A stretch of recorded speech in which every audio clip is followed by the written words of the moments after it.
Welcome back to Time for Heroes podcast. This week's guest is Del O'Reilly. Del comes from the same area as myself and has recently started his own podcast called the Celtic Supporters Podcast, which you can find on YouTube. We spoke about the podcast as well as growing up in Muirhouse and Motherwell, starting the Bullfrog football team, Del's charity work, and also starting the KTCSC, amongst other things. As usual, at the end, we picked his heroes to come for a dinner party. Hope you enjoy the episode, and there'll be another one soon. Cheers, Del, for coming on to the podcast. Not a problem, mate. Not a problem at all. If anybody doesn't know you, you're a Muirhouse legend.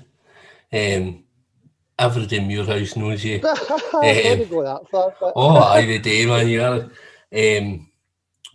Always catching the Bullfrog, whether it's doing karaoke or the Celtic Supporters Club or playing for the Bullfrog yourself before all that disbanded. So just start off with growing up in Muirhouse and what that was like and how you think that's kind of shaped you. I had a brilliant upbringing, mate. Stayed in the scheme 34 in my 39 years on earth, so loved the place, loved it, grew up, totally different now to where it was back then when you chapped the neighbours' doors for power cards and get tick off the tally and everybody knew everybody, and it was a brilliant place to grow up, and can never gets a bad rep, didn't it? But if it's where you're from, it's where you're from, mate. So yeah. I loved it, mate. I still get my childhood friends for was an upper to the new. Still run about with all the same boys. I thought it was a great place growing up, mate. And unfortunately, my next move's away again. I'm actually moving away again, mate. I never thought I would, but right. Pasture's new. So it's just time to go, mate. Need to get the flat and back in front door and a new start, mate. I'm looking forward to it, but that's it. Once you get a family, you end up outgrowing the place, don't you? And that's the same. I'm up in Coltness now because we couldn't get a big enough house in Muirhouse or Merton, so we're up in Coltness. So it's a bit of a pain in the arse being kind of out the way of people, but with other things, it's good to have a wee bit of distance as well. Aye, it's, my missus was a bit sceptical about it, but as you say, a family and that, and I've been in the flat for 7 years or so now, so come the summertime and that, mate, it's depressing when you're in there and you can't get out, the boys can't get out the back and all that, so listen, it's 10 minutes up the road and I've got family up there as well, so I'm looking forward to it, mate. I'm looking forward to a wee fresh start. I'm ready for it. You'll be fine. So, obviously, coming from Muirhouse, always had a brilliant reputation for footballers, I thought, with the majority of them kind of coming from kind of like your group of friends, really, like all the ones for the Timbers. What a football team they had. Aye. So, do you want to kind of touch on that, like why you think such a kind of group of friends were all so good? Because everyone was a brilliant player, I thought. I was actually talking about this the other day with my dad, funny enough, because I was there watching the Wayne playing against a team for Hamilton and they got absolutely battered after them. I think it's maybe just luck, mate, or we never had a ball away for you say, growing up, we had Stevie Pearson, Stephen Hughes, Steph McDonald, myself, and all guys, Scots and Cheesy, Mark Glynn, just all local boys, Johnny Henry. And I think sometimes you just land lucky and you just get a crowd of boys that can kick a ball. Luckily enough, at Netherdale, which was the local community team, Des McNulty and all that played with them as well, the older ones. My dad ran it. So it was just a fantastic setup, mate. And Danny Gatings, and we had the hut down there, if you remember it, with the pool tables, and different days now, mate. Different days, and took us abroad all the time. And as you say, we were all close, so I think that played a massive factor in it, that we were all good pals. So on the park, you were 1-1, not just for yourself, but you were playing with all your mates. So that just gave you that wee bit extra. Talent-wise was phenomenal. Round about our bit, wasn't it? Years ago, it was unbelievable. And I always look at the guys that never made it, man. I always look at Xavi. I think Xavi might be Big Xavi was a fantastic football player when he was a boy. By the way, absolutely fantastic. And one of my mates, Higgy, he was at Celtic up to he was maybe 14 or something. Higgy. Brilliant player. Steph McDonald, one of the best football players I've played with. And it just kind of followed on, mate, into the bully, and again playing with guys like Bert McMaster, Philip McCauley, William Weir, and all guys that all stay within 2-3 minutes each other. It's weird. It's weird for a wee place like Motherwell in Netherton that so many good football players come out it. You know what I mean? Aye, it's mental, man. It's mental to just think that much talent. And if you could have got all the guys playing for the Bullfrog at the same time as well. But, I mean, the Bullfrog had quite a bit of success in the short time you were gone, didn't you? Aye, well, we started it in 2004, mate, and that was only last February we packed it in, so it was 16 years we ran it, which is quite good going for a pub team. But I think when we finished up, it was in excess of 20 trophies anyway, mate. Mental, man. 7 or 8 league titles in a row, Scottish Cup finals, West of Scotland finals, and all that. So, aye, that was a brilliant time, mate. That was probably my best time playing football. I outweighed the boys' club stuff. Probably because I think you're a wee bit older, aren't you, when you're playing amateur football, and you can enjoy the aftermath and have a wee party and that. And as you say, I was still kind of tinkering about with the DJing and that, so I was always the kind of entertainment after the games and that. So I played probably 9-10 years at the 16, and it was fantastic, mate. It was brilliant. It was kind of similar to the boys' club, because all local boys again, and a few boys from Netherdale, Johnny Henry, Gary Reynolds. So brilliant time, mate. I loved it. So, I mean, because you took quite a following as well when you played away and things like that. You said like a crowd of folk would come and watch. Aye. I heard you on a podcast the other night, I think it was, with one of your own podcasts. I think the boy was talking about you scored a goal for the halfway line. Is that right? Aye, Big Joe Lord I was talking to.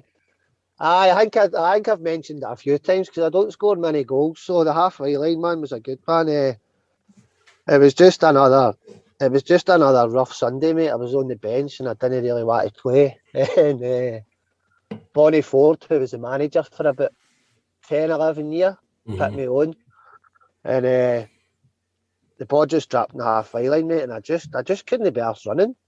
I was done. I was just on, so I just put the all right peg right through it, mate, and chipped the keeper. That was one of my limited amount of goals I scored, but that's not really what folk might remember me about. Anyway, playing football, I was a bit of a loose cannon on the football park, mate, to be honest with you. There's nothing up with that, mate. What position did you play? Oh, I've been asked this on numerous occasions. The Bullfrog, I was a kind of play anywhere kind of guy, mate. I played in goals, right, a hell of a lot, but initially I was always a fullback, mate. I was always a right back, and as I got older, I kind of played centre forward, centre half, in goals, mate. Just wherever Bonnie felt he needed me on the day, more or less, and whatever guys turned up, because it's a pub league, mate. So you never know what you're walking into in that dressing room, mate. You've either got the big games, everybody's on the ball, and the kind of lesser teams, everybody's either rough or fucking turning up. You know what I mean? So, I was a wee bit of a Jackie all trades, mate, but I always kind of, if I'm asked the question, I always kind of say a full back, a right back. Right. I've played 3 games or something in the last 2 years with the work. We get like an 11-a-side team with the work. All right. And I play at left back, which I don't think I've done a bad job at left back. But see, watching that World Cup, watching that wee boy for Italy, the left back, and I'm kind of like, yes. Spinazzola. Or something? He's injured, up but in as you the... know, did he know that? He's went and injured himself, but he's up in the opposition box and all that, pinging shots and things like that, and I'm like, I can't get to the halfway line as a fullback. I wouldn't dream of being up there. But I was like that when I was younger, but no so much now, mate. But when I was younger, I was as fit as a fiddle because I was a long distance runner at school and all. So right. When I played right back, I was like a whippet. You know what I mean? Because I'm built like the side of a pencil. So I was not Amy. My fitness was always good. So not so much now, right enough. No, well, I mean, I still play 5-a-sides, you know.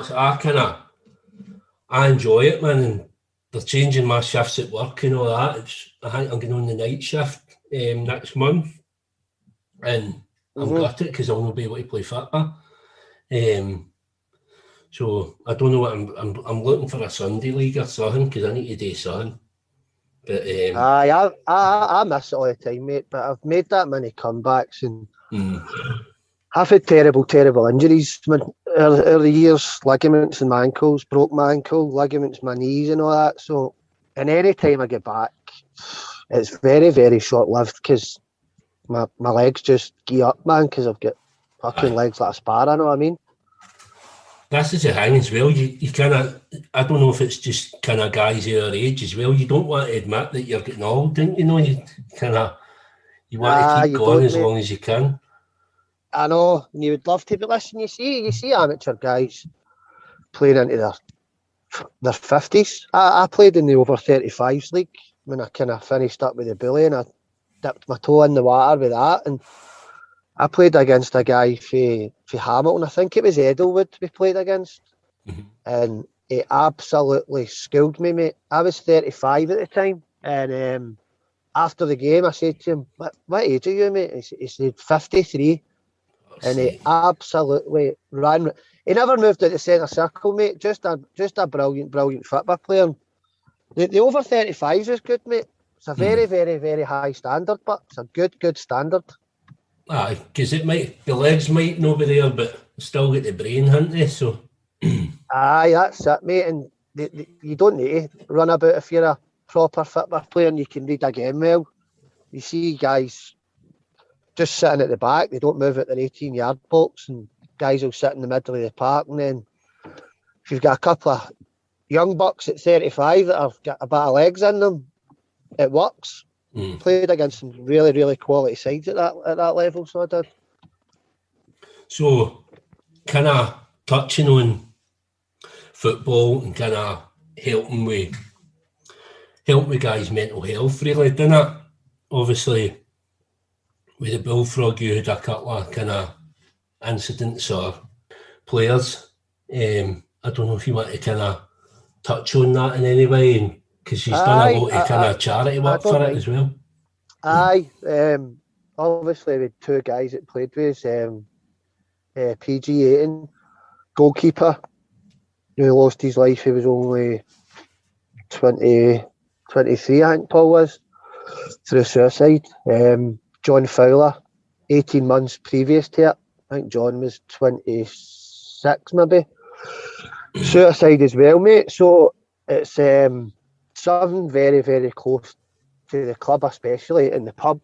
But Chris's house, mate. We done a big charity event for after PG passed away, and kind of coincided with Fowler stuff as well. And raised about 5.5, 6 grand. So it's something in our community that's it's rife, mate, and there is help out there, but I don't think there's enough, and that's no me trying to downgrade or speak bad about NHS or doctors or anything like that. Obviously the pandemic and that, but it's just happening too often, mate. It's happening far too much.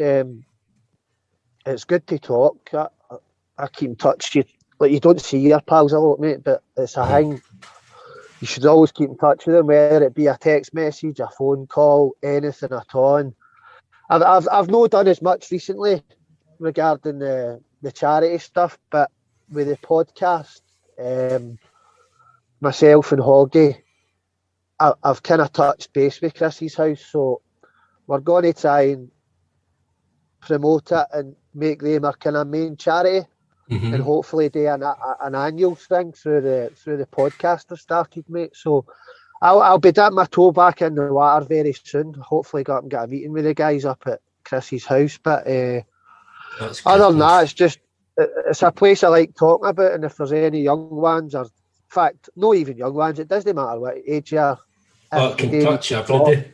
If you do need to talk, pick a phone up. They're there 24/7, mate. Anne and that who run the place are absolutely phenomenal. So pick a phone up and just don't think you're alone, know what I mean? And have a wee think about family and friends and people around about you. And I don't want to speak about what's going on in people's heads because I don't know, but I do know there's people there to help. So, well, I know personally now, Chris's house are helping one of my friends who, one of my pals that I hold close to my heart there, helping him. He's speaking to them on a weekly basis with his struggles, and it's helped him dramatically. So I think they're brilliant what they do. Obviously, our charity events with our football team, they all go to Chris's house as well. So it's a big thing that touches a full community. And I know a lot of people think it's kind of young men in a certain age group, but I've heard the older guys as well that have kind of succumbed to it as well. So it is something that needs to be talked about, and I think the podcasts are brilliant for it, for kind of raising awareness. I'd like to have... mate, they're really good. Hopefully in the coming weeks, I was on a call last night with a couple of my pals who are kind of try to help push the podcast on a wee bit more, and just about speaking to folk about. Obviously my stuff goes on to YouTube, so intro music and videos and putting the links up for my Facebook page and all that kind of stuff, because I've not got a Scooby, mate. I've not got a clue, so hopefully that's the kind of thing we can put a wee Chris's house hang up when we're doing our interviews, and a phone number and stuff like that, mate. Every little helps. Little helps. As well as that, for the Bullfrog, you started the Tierney Celtic Supporters Club. When was that? 3 years ago? And that runs through the Bullfrog as well. So what was the thinking behind that? Sorry. It was just, there was loads of people from Muirhouse, kind of Flemington area, Netherton, and they were all going on buses, including myself, like New Stevenson, Wishaw, Bells Hill, just all kind of local areas. But obviously Kieran came to prominence in the team, and with him being a local boy, I think it was actually just a kind of drunken conversation. Myself, Barney Roy, Jerry McClellan, Big Joe Ward, Hoggy and all the boys, and then it just kind of came to fruition, and it was the best thing we've done, mate. I don't go on it as much now. I take the car with the wee man now, but obviously with Kieran being local, all the guys want to get a bus together, and it kind of happened overnight, mate, and it happened very, very quickly. Before we knew it, we were selling merchandise and knocking back guys for memberships, and it's a fantastic bus, mate, and Big Tony and that in the pub look after us, and Big Frankie before him and the McFalls and that. So Aye, it's been good, mate. I'm delighted I started it, man. So that's what I mean. It's just another kind of string to your bow. I know, mate. I don't know. I just seem to start things and then I tend to bolt, to be honest with you, and leave the other boys to run it. But I don't know, mate. I'm just I'm a Muirhouse boy and I'm a community boy. So anything I can do to make it just that wee bit better, then I'm happy to do it, mate. Whether I walk away at the end, it's something that I can say I done. I started probably the most successful pub amateur fitba team. It's Community Muirhouse, and I've left the KT bus in very capable hands with Big Joe and that. So aye, mate, it's something good to look back on in years to come. And aye, I love it. it. And that's the thing. I mean, your boys will end up on that bus once they're older. So although you're no on it now or whatever, as the boys get old enough and you can sack the car and get on the bus. Aye. It's I do take the wee man and the odd occasion, but it's quite a mad bus, to be honest with you. No, I can imagine. No any badness or nothing. Absolutely brilliant bus. Families on it, the Ward families, sisters, Big Joe and kids, and Barry brings his daughter Abby. I take Rory. So, but the midweek games and the Rangers games are different gravy, mate. Different gravy, man, honestly. But it's brilliant. Love it, mate. Absolutely love it. I can mind, can you mind the Stone Roses? Mine got to see Stone Roses at Hampden, and we get, I think you... Aye. Did that DJ in the pub before it? I don't know. We all went we were all at Martin Duffy's beforehand, and then I think you had booked a bus for coming back, because I was going to get the bus with you. I ended up in the town. Did we all go to that? I think that was the one. I'm sure we all went to... Was that no Glasgow Green one, no? No, the Hampden one. The Hampden one, we went to Duffy's and... Big Duffy's, you're right, mate. That was some crap there as well. That was a good carry on. And there was I don't know, there must have been close to 30, is it that? Aye, easy, mate, easy. I'm missing the old gigs, to be honest with you. I listened to your interview with Des and Jamie Keenan the day, actually, while I was just thinking about the house. So I'm actually maybe got to try. I don't know if there's still tickets left for Jamie's gig at I'm sure it's all 2, isn't it, in August, September? I'm going to that. August the 20th, I think it is. I'm dying to get back, mate. I'll maybe have a wee look then. That's a wee catch up, mate. I'll jump in with you. Aye, that'd be brilliant. I'm trying to think the last time I went to La Fontaine's, I bumped into Steph McConnell. What a him and his missus, but he was blitzed, and he was he said that he'd been shouting at Jamie outside because Jamie wouldn't sign an autograph, so he was some boys there. Steph, man, absolute fucking legend, laddie, man. Love him to bits, man. So, the podcast then. Let's get on to the podcast. Where did the idea for that come about? Was this just you sitting bored one day? I know what I'm going to do. I'm going to have a crack at this. Aye, mate. Just my usual, mate. My head works fucking constantly, whether it be work, fitba, lanes, just whatever. My head's full of wee motors, mate. I struggle to stop, and I always need to be doing something. But mate, the main reason was just I don't want to say too much about other podcasts, but it's all the same, mate. All the Celtic stuff's all the same. And obviously with the pandemic, I watch podcasts constantly, all day, every day, man.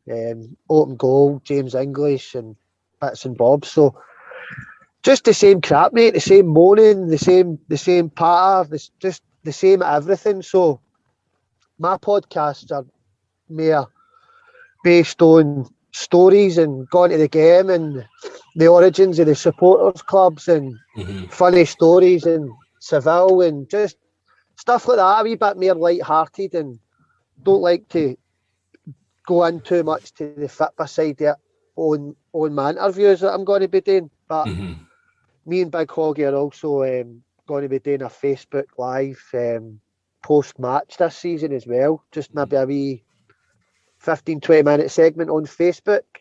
That'll give the podcast a wee boost as well. But it's been going well, mate. I enjoy it. I enjoy talking. So, and I think I've found a wee niche because there's no many podcasts, if there is any, that are doing what I'm doing in regards to speaking to supporters clubs and not just generally talking about football and Celtic and how shite we are all the time, because that's all I've heard for the last 8 there's plenty of that going about. Hundreds of it, mate. There's content about it all over the place, and even on Facebook and that, which I wouldn't be on if I wasn't doing the podcast, because I'm not really big on social media, to be honest with you. But it's all that the people on there write exactly the same shite that people talk about. So I just fancied trying something different, mate, and it's took off reasonably well. I mean, it's not been going long. I think I kind of found it about a month ago, and you get 5 episodes out already. I think I've done 5 or 6. I think I've done 5, mate. I can't remember. I've done Big Hoggy, Frankie, Jazz, the Ward Boys, and Karen. 5, mate. So it's only been going for 5 weeks, mate, and I think I'm over kind of 3,000 views or something just in a month. So there's definitely something in it.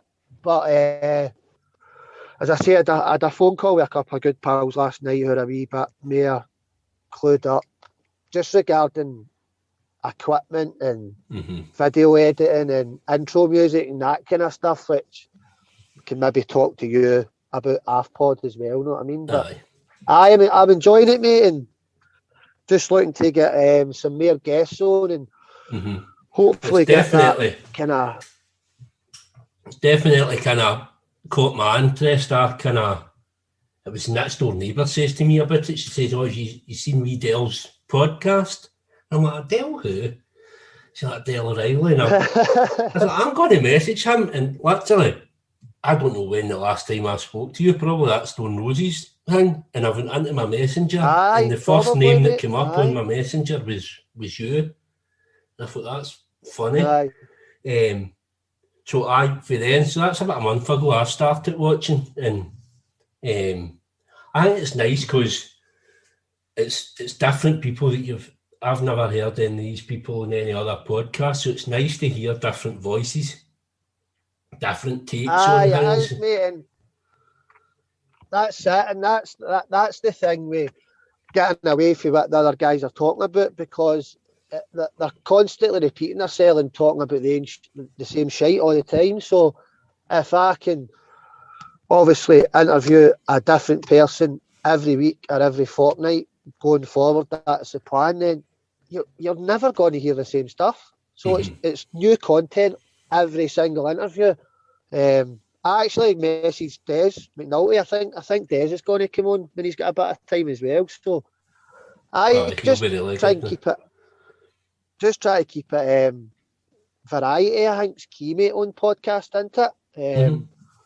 No repeating yourself, which is why I had the phone call last night as well, just for a couple of wee different ideas. And because I've watched them back, and obviously I was fucking blazing in a few of them. So me and Big Hog here, I think if you want to make a proper go at it, mate, you need to do it professionally. Aye.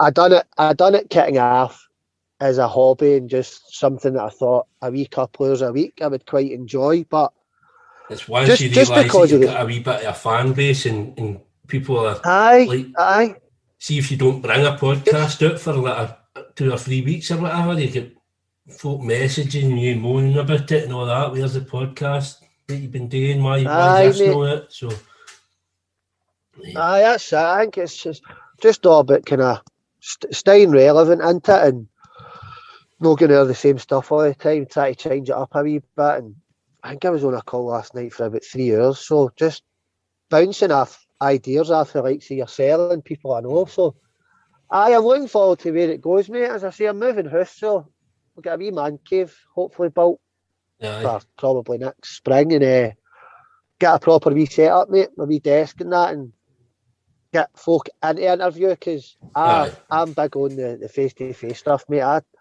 Presuming that's all right, but I've been doing it for the last 18 months.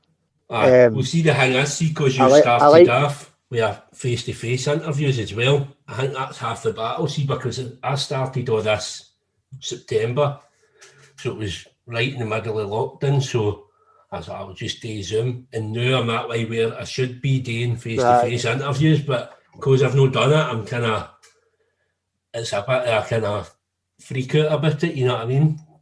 It's like out of the comfort zone, so I'll get around to it. Aye, you know what I mean? I prefer it. Aye, listen, mate, it's much better. As I say, a few of the ones I've done, the one I done with the wards and that was a wash it, but the feedback's even good sitting having a pint, because you're kind of, I think the kind of people that are watching it are guys like me and you, guys who grew up in skiing and all that, and then I'm expecting that sort of interview when I tune into your podcast, so it doesn't faze me in any way, and I'd imagine the rest of the kind of audience would be the same. I think if you have a couple of sherbets, I know I do, I come out my share a bit more and I talk a bit more shite, but funnily enough, the interview I done with Karen last week, when I had a cola, the feedback on that was phenomenal. More so for my mum and my missus and that, right enough, because I wasn't swearing and fucking acting like a nugget. You know what I mean? But it's just it's your comfort zone, mate. And for me, obviously, a big shout out to Tony Reynolds, who lets me use the bully, which is half the battle having a venue the now. It's like sitting with your mate in the pub, mate. Aye. And after 5 or 10 minutes, you're talking about Celtic and you forget the camera's on. So you'll be sounding it, mate. You'll be able at it. Well, aye. I mean, I don't think I would, even if I'd done the face-to-face interviews, I don't think I would be using YouTube. I think I'd still be putting mine out on Spotify and things like that. So I wouldn't need to worry about cameras and shit like that. But I think I'd be fine. It's just the going and doing it the initial, like the first time. That's what it is. Aye, that's the thing. But just get somebody close to you, a good pal or whoever's got a good story, and it makes it that wee bit easier. And listen, if you're going to be doing it in the house or wherever, I can speak to the guys in the pub and off. You want to do it in there, know what I mean? Aye, it's maybe something for me to look at going forward. Just before we go then, obviously the podcast called Time for Heroes, and what we do is we pick 4 heroes. Well, I don't think I told you, pick 4 heroes to come for dinner. So I need 4 heroes, and as well as that, you need to tell me what you're cooking them for dinner as well. I heard that on Desi's today, so I kind of half knew. Right. You told me this yesterday, so I've kind of wrote down because I'm struggling. But obviously, my passion is Celtic and sport in general. So my first one would be Billy McNeil. Right. I was tinkering between that and Larsson, because Larsson, I've seen him and he is my hero. But my big Billy, mate, just obviously with the golden era and speaking to him about the 60s and 70s and 67 and all that kind of stuff, Lisbon Lions stories and that. So, big Billy McNeil, mate, my first one. That's brilliant, because, I mean, they guys, I think any Lisbon Lions better than any other Celtic player because of the stories that they tell you. They always will be, won't they? You know what I mean? I've got, I don't know if you've seen my Facebook a couple of weeks ago with the news of Bertie Auld. And I put a picture of my wee boy up with Bertie Auld. I did, mate. I did. I've got one here, Rory, with him, I know, actually. The Waynes don't realise who they're with. They don't realise how much these guys mean to us. And like the Wayne was like raging that he was getting his photo taken. But they guys, man, you can't beat them. love to be in a room with Big Billy, certainly. Right, my next one. I'll go with my film one. Quentin Tarantino, mate. Right. Absolute legend, man. I don't know how many times I've watched his films constantly. Pulp Fiction's always in my top 3 all time, but I just think the guy is an absolute genius and slightly fucking off his head. Oh, aye, bonkers. I'm not slightly, he is off his head. I would love to be in a room with him, man, just to see what come out his mouth, because he seems like a bit of a loose cannon and it doesn't seem to be all there, but an absolute genius of a filmmaker. Genius, man. So is Pulp Fiction your favourite? Aye, possibly, mate. Right. Aye. I like Jackie Brown. I don't love Jackie Brown, mate, but know what I watched the other night, which is phenomenal as well, Inglourious Bastards. What a movie, man. It's a good film. But I don't think he's made a bad film. No, well, that's the thing. Any film I've seen him, they kind of, you're gripped for the start. You kind of need to watch it all the way through to kind of to understand it. So he's got you hooked right for the start. I can watch Pulp Fiction from start to finish, mate, and say every single word through the full film. But I just love the way his films are broke down in chapters, and it's not a start to finish story, that it's all broke up, and it's totally different to what anybody else does in the film industry. Well, that's it. I love the guy, mate. See, like, kind of growing up and watching films when you're young, and then kind of the first time you kind of see a Tarantino film and you're kind of like, well, this is completely different from how I've watched any other film. So it's a different way to watch a film. It's brilliant, man. The guy's a genius. I've wrote 3 down here, man, because I don't know. I'll go with my music one, but Liam Gallagher for me, mate. All day, every day, any day. Just Oasis are my favourite band. They always have been for I was fucking first, second year at school, whenever Definitely Maybe came out in 1994, I think. Just love the guy's aura, mate. He's a rock star, isn't he? He's controversial. He's just one of the best front men the British Isles will ever see. I think he's just interesting. He speaks without thinking, which has probably got him into a bit of trouble in the past. Now, obviously, what's happened to his brother and that, but I just love the guy, mate. He's my music idol without being the most talented singer in the world. He's the type of guy, if he walks into a room, he's got everybody's attention. You know what I mean? He doesn't need to kind of work for it. He's just that kind of godlike kind of status. He is, mate. He's phenomenal, man. And I had a chance to meet him. I've not met him yet. Been and seen Oasis and all that hundreds of times, but we went to the Stone Roses in Manchester. When they done their comeback. I think it was just kind of around about the same year as Hampden and all that kind of carry on. We went down to, I think it was maybe Heaton Park. And we got the bus on the way home on the Sunday morning, I think, or the Monday morning, and a car pulled up with blacked out windows, and the side door opened, and it was Liam Gallagher. I think Big Duffy and that were there. Did Giles not get his photo taken or something? Possibly sure Giles was there, mate. Chrissy Russell and that, but I was absolutely spooked at my tree, man. Line up the back of the bus. I could have just went out and got a selfie, and I never done it, and I've fucking regretted it every day since, man. But fingers crossed, mate. Hopefully one day.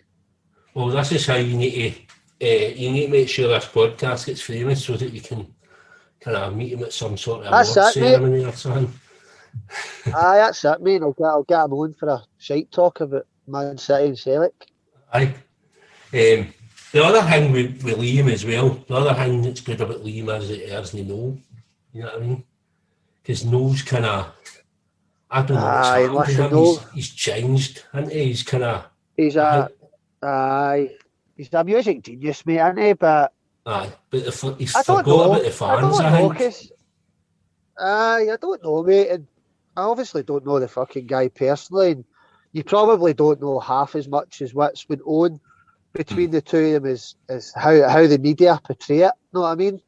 Obviously, spats on social media and they follow it and hitting each other with guitars and all that. But I think for two brothers to know have spoke or seen each other for that long, with their mother also trying to push them together, Aye.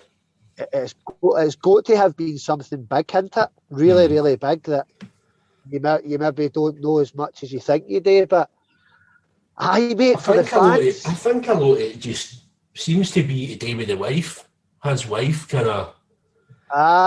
see, for me, life's too fucking short, mate, for grudges, and we're all going to fight with people, mate. But at the end of the day, we're getting a big fucking wooden box and no coming back. So, life's too short for grudges, mate. Enjoy it and fucking love your mates, love your family, and crack on. If you fall out, shake cons and go for a pint. Know what I mean? It's that simple to me. But mate, that's magic. See that wee bit there? I'm going to clip that out and put it at the end of the podcast. That's going to be a brilliant way to end this.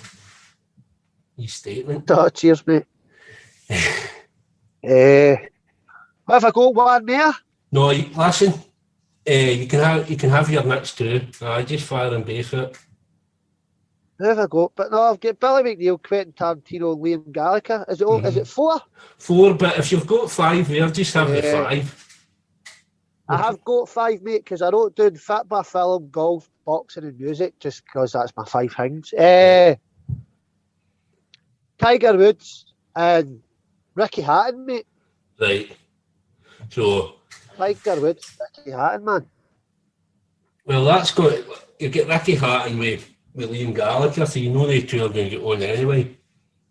That was my kind of thing. And obviously Man City fans and that, but I'm a massive boxing fan, UFC and that, but Hatton was just... he was just a phenomenon when he started, wasn't he? And the way he boxed, I loved.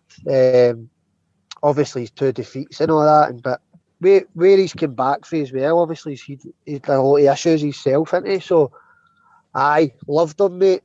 And you see his social media stuff and all that, and when he's on holiday, and he just looks like brilliant crack to be about. So him and Woods, mate, the best golfer of all time. I didn't have you done as a golfer. Aye, mate. I don't play as regular as I used to. I used to play 2-3 times a week with my mates, Jamie and that, but probably lucky if I maybe play 5 or 6 games a year now, mate, just with work commitments and stuff. But I see me have picked, other than Billy McNeil, all fucking mental cases. I don't know if that says something about me. No, it does, mate, it does. As I say, anybody that knows you from your house will know that. That's my 5, mate. That sounds like a good man. You can come along since you've done the podcast, right? Magic. So, and what is it you're cooking us in? Don't know, mate. I'm quite a dab hand in the kitchen, even though I don't cook that much, because the missus does it. But what am I cooking, man? Fucking fajitas, mate. Fajitas. Right. Magic. That'll do. And if any of them are veggies or that Des was talking about, then they'll fucking go hungry, won't they? Right, that's brilliant, man. Thank you very much for coming on. I appreciate it, mate. It was good. Enjoyed it, mate. It's Thanks brilliant very much having a kind of somebody for your local area on your podcast. It's nice to have people like us on. Aye, good, mate. And every little helps, mate, and promoting it and stuff. And I'll maybe tie in with you in the next week or so about some podcast stuff about to pick your brain about, mate, right? Aye, certainly.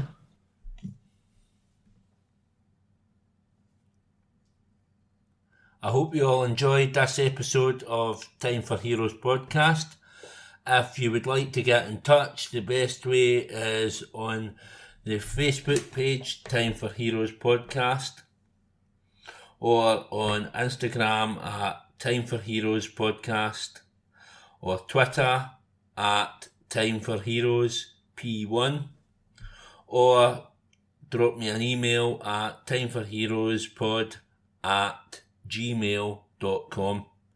You'll find Time for Heroes on all podcast platforms, including Spotify, Apple, Google and Amazon.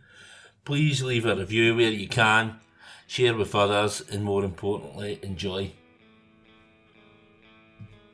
Life's too short for grudges, mate. Enjoy it. Fucking love your mates, love your family, and crack on. If you fall out, shake cords and go for a pint.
Cheers.